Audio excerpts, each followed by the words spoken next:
Breaking news చూస్తున్నాం. Khammam సభతో Congress party రాబోయే ఎన్నికలకు సమరశంఖారావం పూరించినట్టేనని టీపీసీసీ ఉపాధ్యక్షుడు మల్లు రవి అన్నారు. ఖమ్మంలో ఇవాళ జరగబోయే తెలంగాణ జనగర్జన సభకు భారీగా కార్యకర్తలు రానున్నారని చెప్పారు. బహిరంగ సభకు ప్రజలు రాకుండా ఉండేందుకు కేసీఆర్ ప్రభుత్వం ఎన్నో నిర్బంధాలు పెట్టిందన్నారు. ప్రభుత్వం ఎన్ని ఆంక్షలు పెట్టినా అడుగడుగునా అడ్డుకున్నా స్వచ్ఛందంగా ప్రజలు సభకి తరలి రావాలని నిర్ణయించుకున్నారని మల్లు రవి అన్నారు. దాదాపు 1500 బస్సులు ఇవ్వటానికి ఆర్టీసీ బస్సు ఒప్పుకొని డబ్బు 3 కోట్లు కట్టమని చెప్పారు. 3 కోట్లు కట్టడానికి పోయినప్పుడు మళ్ళీ ఇవ్వనని చెప్పారు.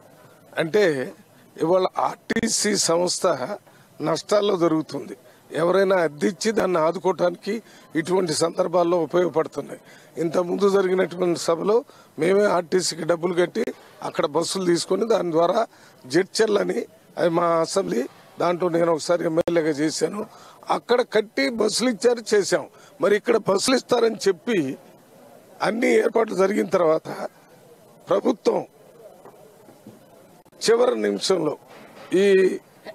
ఈ సభకి మనం బస్సులు ఇస్తే ఎక్కువ మంది జనం వస్తారు, అది మనకి నష్టం జరిగిద్దని ఇవ్వకుండా ఉంటే ఇప్పుడు ఆర్టీసీ సంస్థ అనేది ఈ ప్రభుత్వం యొక్క ప్రైవేట్ సంస్థలాగా పనిచేస్తుంది.